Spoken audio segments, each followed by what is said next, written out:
Donc, pour ce soir, on a le début du principe, comme je vous avais énoncé la dernière fois, des deux principes. L'un d'action-réaction, comme vous le voyez ici sur l'intitulé, et d'autre part, on va étudier aussi le principe de moindre action. On va aller aussi loin qu'on le peut aujourd'hui.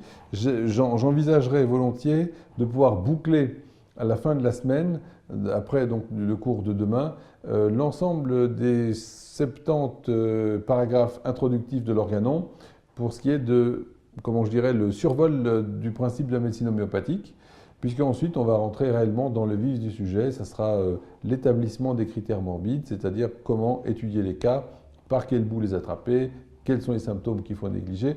Déjà ce soir, on aura une petite vue là-dessus. Hein. Donc en tout cas, toujours merci aussi pour vos contributions sur le forum. J'attends aussi vos questions, n'hésitez pas à en poser. Je pense encore spécialement à nos nouveaux venus. Vous êtes tout à fait libre de poser toutes les questions que vous voudrez. Il n'y a pas de questions idiotes, je vous en prie. Hein. Alors vous voyez qu'on a encore un peu plus épuré le bureau là.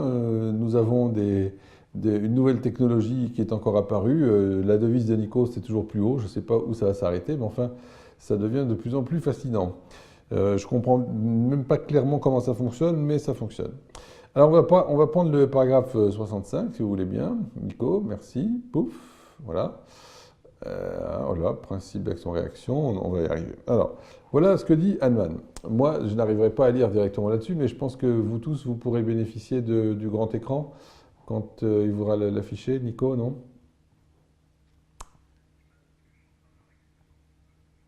Alors, j'attends un petit peu, ça va venir. Alors, 65. Les exemples du premier cas sautent aux yeux de tout le monde. Une main tenue plongée dans l'eau chaude. Qu'est-ce qui se passe? Eh bien, elle va d'abord beaucoup plus de chaleur que l'autre main, bien sûr, et puis ensuite, par effet de réaction, quand vous la sortez de l'eau chaude, elle va devenir plus fraîche, puisqu'il va y avoir un effet de réaction qui suit l'effet d'action initiale. Ah, voilà, merci Nico. Les exemples du premier cas sont paf, voilà. La sensation de chaleur qu'on ressent après un exercice violent. L'effet primitif est suivi de la sensation de froid avec tremblement. Réaction, effet secondaire.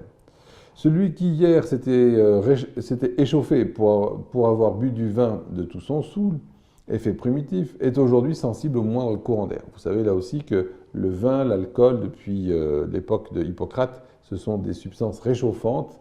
Donc l'effet primaire de l'alcool est connu depuis la nuit des temps, mais cet effet de réaction, bien sûr, est très important à noter puisqu'on ne s'arrête pas à l'effet primaire.